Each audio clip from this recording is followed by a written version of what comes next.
In the winter of 1749, Margaret Sullivan is dragged through the icy sludge of London's cobblestone streets. Her wrists bound, her clothes soaked, her dignity already torn to pieces. People don't just watch. They celebrate. They scream. They spit.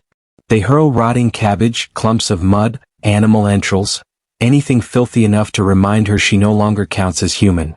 Her crime? Soliciting sex on Fleet Street during the wrong night, in front of the wrong constable. But here's the part that twists your stomach. This is the legal punishment. No trial. No defense. No mercy. And Margaret? She's one of the lucky ones. Because what you're about to hear will change everything you think you know about justice in the 18th century. Today we imagine courts, laws, fairness, systems built to protect the vulnerable. Back then, those same systems were designed to destroy women like Margaret. And they didn't just punish them, they turned their suffering into public entertainment. 3 truths you're about to learn will make you question whether civilization ever really existed.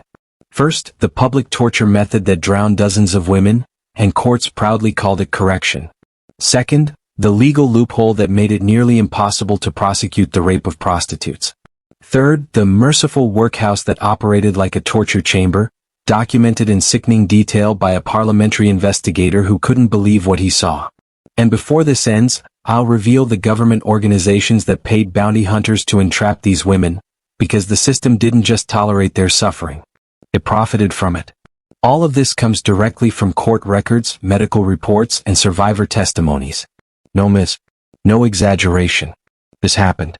Imagine you're a woman in mid-18th century London.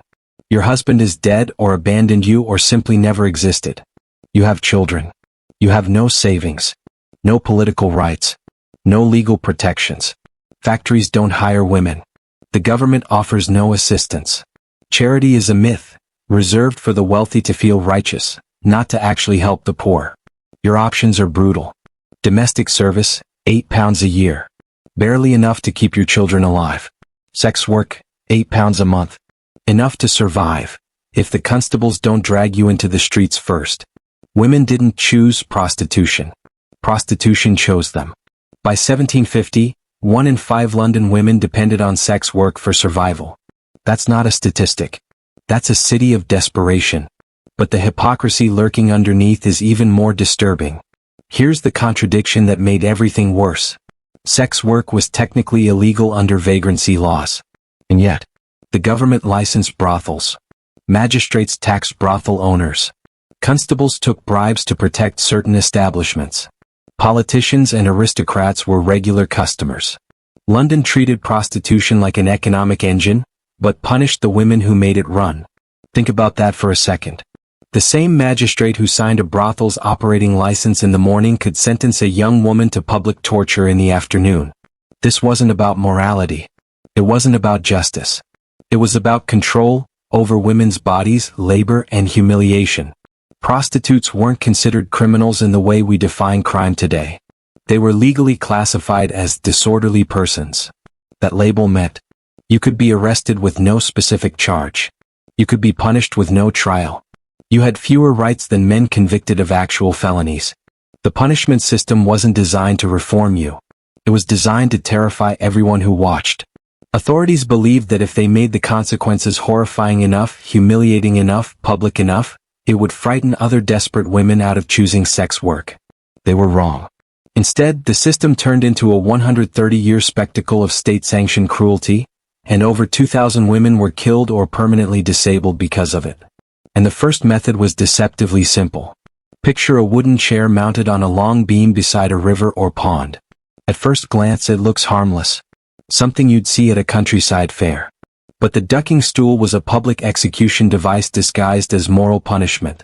The woman was strapped into the chair, arms tied to the rests so tightly her shoulders often dislocated during the struggle. The beam would swing outward over the water. Then, without warning, she was plunged beneath the surface. The 1731 Quarter Sessions records describe it in cold, emotionless language. The woman shall be submerged for a duration sufficient to induce repentance. In reality, that meant she stayed underwater until she stopped thrashing. When she was yanked back up, gasping for air, she was given 30 seconds to breathe. Then the beam dropped again. Summer duckings often left women traumatized but alive. Winter duckings? They were death sentences. In January 1735, Elizabeth Needham, a brothel keeper, was ducked 4 times in near-freezing water. She fell unconscious during the 3rd plunge. She died 8 days later in New Prison from pneumonia. The magistrate overseeing her case smiled and called her death divine providence. But the cruelty didn't end there. Ducking was often combined with another punishment, carting. The woman was stripped to the waist, tied into an open wooden cart, and paraded through the neighborhood streets. The constable walked ahead ringing a bell, inviting the crowd to join in the ritual humiliation. People didn't hold back. Rotten vegetables, mud, dead animals, urine, feces, stones. They threw anything heavy enough to hurt. In the 1738 case of Mary Moffat, records show she arrived at the ducking stool with a broken jaw and 3 missing teeth, all from objects thrown during her 2-mile cart journey through Southwark. Now imagine that for a moment. You're half naked, your arms tied, your body shaking, thousands of eyes watching. And you know the worst part of your punishment hasn't even begun. Your neighbors, people whose children once played with yours, are now the ones screaming at you. Their spit hits your cheeks, their nails dig into your skin as they shove you forward, and someone close enough to know your name throws a bucket of human waste straight into your face. It burns your eyes. It fills your mouth. And still the crowd cheers for more. Because everyone knows what comes next. Everyone knows what waits at the end of the road. The water. And the women who go into it don't always come back out. The ducking stool wasn't justice. It never was. It was a warning, a public demonstration of what happened to a woman who forgot her place. What happened to any woman who spoke too loudly, laughed too freely, or dared to exist outside the narrow walls society built for her. Parish records across England list 47 confirmed deaths from ducking between 1700 and 1780. 47 women whose names survived on paper. But hundreds more probably died in silence, days later after the crowds dispersed, after the splinters were pulled from their skin. From infection. From pneumonia. From the injuries no one bothered to treat. But here's the part almost no historian says out loud. Women begged for the ducking stool. Because the alternative was worse. Much worse. Magistrates considered ducking the lenient sentence. The merciful option. The real punishment happened behind walls where no one could see, where no one could hear the screams. Inside places called Bridewells. A gentle, almost holy name. Until you see what they really were. Bridewells were supposed to be workhouses, places of moral reform, Christian redemption. The word itself came from the original Bridewell Palace in London, once a royal estate. But by 1750, the name had twisted into something else entirely. Something monstrous. 27 Bridewells operated across England, and every one of them was a machine built to break the human body and destroy the female spirit. They took women convicted of moral crimes. Prostitution. Vagrancy. Bearing a child out of wedlock. Speaking out of turn. Or simply being inconvenient. The official purpose? Correction. The reality? State-sanctioned torture. In 1758, Jonas Hanway, a philanthropist and investigator, entered the Tothill Fields Bridewell in Westminster. His report was so disturbing Parliament tried to bury it. He found women forced into 16 hours of labor every single day, beating hemp fibers with heavy wooden mallets until the threads softened enough for rope making. But the labor wasn't simply exhausting, it was designed to mutilate. Hanway wrote that women's hands blistered within hours and bled within days. Some had raw, exposed bone where constant vibration had worn through their flesh. And then there was the food. Hanway weighed the ration himself. 14 ounces of bread. 1 pint of oat water gruel. 800 calories. 416 hours of torture disguised as work. Starvation wasn't a side effect. It was policy. But even that wasn't the worst thing he discovered. Hidden behind a locked door was the correction room, a windowless cell for women who broke the rules. Speaking, slowing down, resisting guards, or sometimes simply crying. He described the primary instrument of discipline. A hemp beater, a wooden paddle 18 inches long, 4 inches wide. Hanway witnessed a 22-year-old woman receive 30 lashes for insolence to the master. After the 7th blow she stopped screaming, not because the pain faded but because she lost consciousness. Hanway wrote, The instrument raised welts upon her back of such severity that I feared for the integrity of her flesh. Imagine what it means that this brutality, this torture, was considered the merciful option. The alternative to execution. Cells with no windows. No heat. No air. Some women were kept in solitary confinement until their minds broke. The 1762 Clerkenwell Bridewell inspection recorded 11 women held in total darkness for over 40 days. 2 emerged completely blind. And here is the detail Hanway hid in a footnote because even he feared the consequences. Male guards had unrestricted access to female prisoners. Sexual assault wasn't occasional. It was systemic, institutional. Women who became pregnant during imprisonment were punished even further, for moral degeneracy. Now you understand why women dragged to the ducking stool, the same stool that could drown them, still whispered prayers of gratitude. Because at least the ducking stool kept them in England. Kept them near their families. Kept them alive. Bridewells did none of that. But even Bridewells weren't the final, most feared punishment. There was a third option. A sentence so devastating, women would collapse on the floor and beg, scream, to be kept in the torturous darkness of a Bridewell instead. Transportation. A word that sounds almost gentle. Like relocation. A fresh start. The truth was a death sentence disguised as mercy. Starting in 1717, Britain began shipping its convicts to the far ends of the world. First to America. And after 1776, to Australia. Women convicted of repeat prostitution, sometimes arrested twice in the same month, were sentenced to 7 to 14 years of exile. The first fleet in 1788 carried 188 female convicts. At least 48 of them for prostitution or related offenses. The journey took 8 months. 8 months in conditions designed to kill. The 1792 testimony of ship surgeon Thomas Jameson described women locked below deck in spaces so tight they couldn't lie down. Heat so suffocating the air itself burned. Ventilation limited to 2 tiny grates. In tropical waters, temperatures rose above 110 degrees. 1 in 3 never made it to shore. And what happened to the ones who did is worse than anything that happened at sea. Because what awaited them after the ship docked was the real nightmare. Women died on those ships long before they ever saw land. Some collapsed from heat stroke, their bodies shutting down in the suffocating dark. Others wasted away from dehydration, typhoid, or what Surgeon Jameson called jail fever, almost certainly typhus. The Neptune alone recorded a 36% mortality rate during its voyage. 1 in 3 never survived the crossing. Their bodies were wrapped in coarse canvas and hurled into the sea before sunrise, vanishing without names, without graves, without even a prayer. But that wasn't the worst part. Because the women who survived? They survived something far more horrifying. On those transport ships they had no legal protection whatsoever. None. Not before sailing.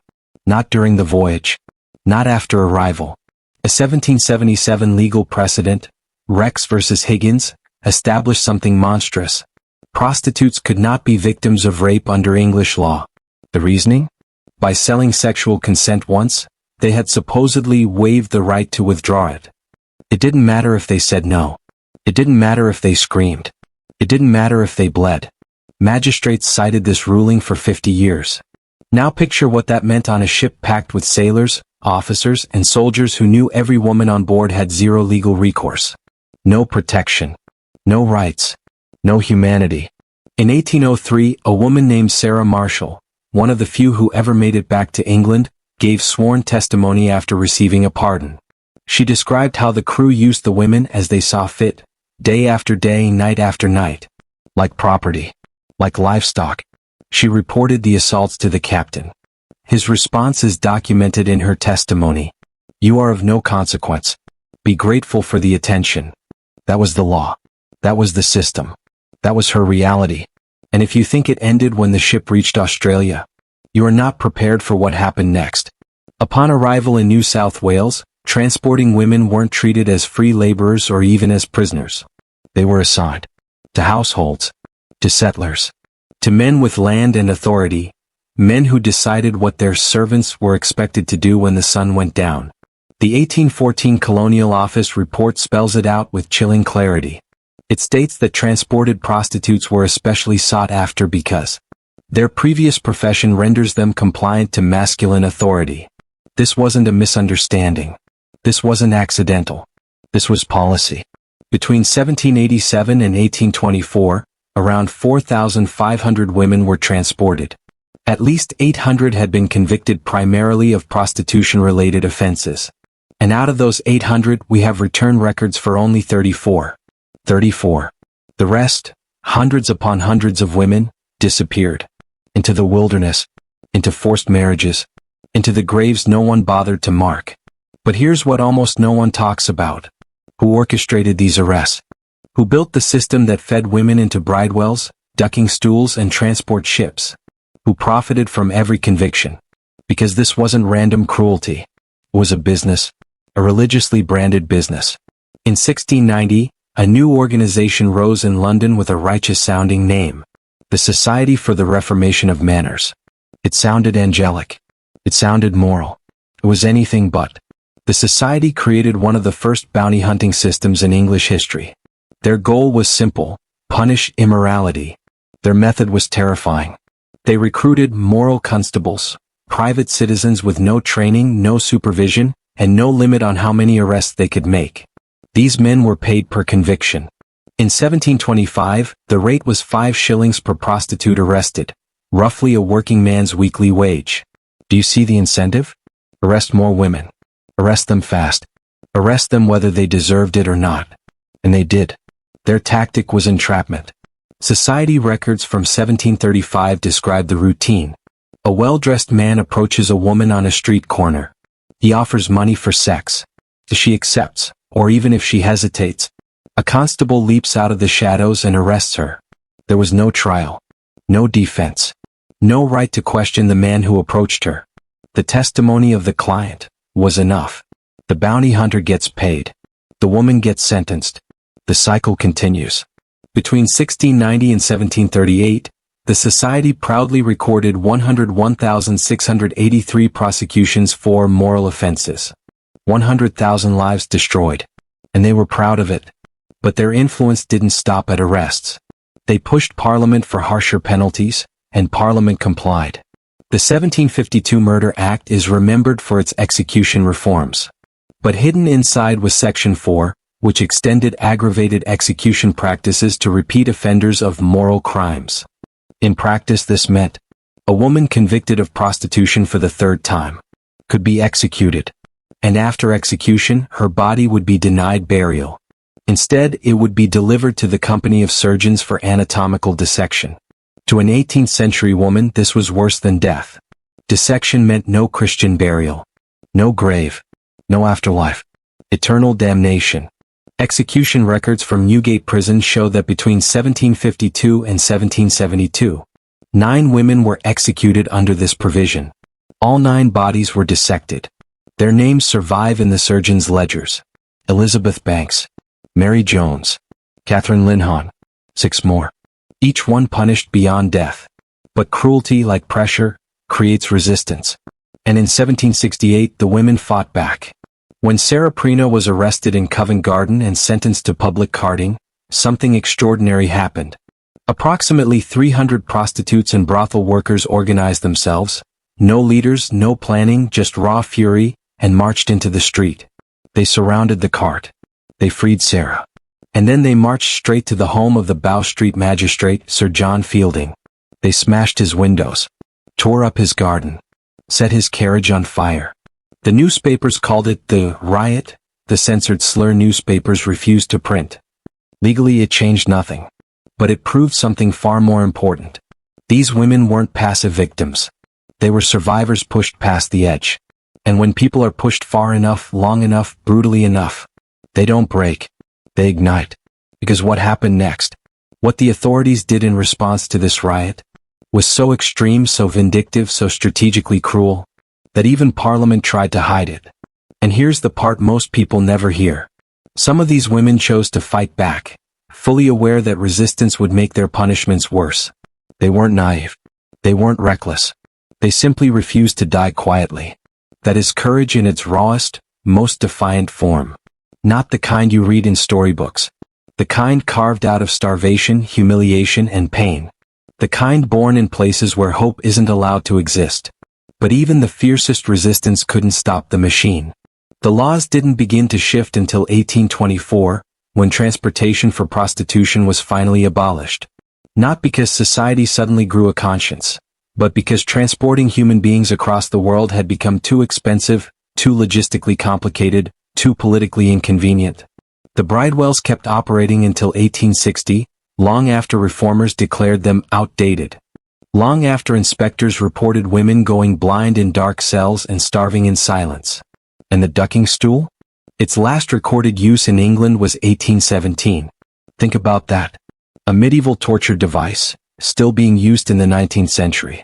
Trains existed before some women got the right to not be drowned in public. Over 130 years of systematic punishment. And conservative estimates suggest 40,000 women endured these punishments. 40,000 human beings. 40,000 lives reduced to moral examples. At least 2,000 died directly from them, drowned, beaten, frozen, infected, starved. Thousands more vanished into transportation ships, never seen again, their names lost in the folds of colonial paperwork. No graves. No descendants. No memory. But this is the part that should make your stomach drop. This isn't just history. 15 countries today still criminalize survival sex work. People trading sex because it's the only thing keeping a roof over their heads or food in their stomachs. 15 nations where police, courts, and politicians still use the same logic the Bridewell masters used in 1750. That if you're desperate, you're disposable. That if you're poor, you're immoral. That if you're struggling to survive, punishment is the solution. The punishment model didn't disappear. It just moved. Changed uniforms. Updated its language. Found new ways to call cruelty correction. Because when we criminalize people for survival decisions made under economic desperation, we're repeating the same logic that created the ducking stool, the Bridewell torture cells, the legal impossibility of rape, the religious bounty hunters who hunted women for profit. We like to pretend the past is a different world. But history doesn't repeat. It rhymes. And the rhyme is getting louder. So now I want to know, which punishment shocked you the most? Was it the public drownings, where entire towns gathered to watch women sink beneath the water again and again? Was it the Bridewell torture chambers, where reform meant starvation, beatings, and solitary darkness that literally stole women's sight? Was it the legal impossibility of rape, the system that declared entire groups of women unrapeable by definition? Or was it the religious bounty hunters, the men who evangelized cruelty and called themselves heroes for destroying 100,000 lives? Tell me below. And if you want the full truth, check the description. I've linked the original historical documents, court rulings, surgeon reports, inspection logs. These aren't my interpretations. These are their own words. The cruelty is self-documented. And if you think this was difficult to hear, I need you to brace yourself. Because next week, I'm revealing something even darker. Something so disturbing that Victorian officials buried evidence in sealed archives for decades. The medical experiments performed on imprisoned women in 19th century asylums. The doctors called it treatment. The government called it science. You'll call it something else entirely. Subscribe if you think you can handle where this story goes next.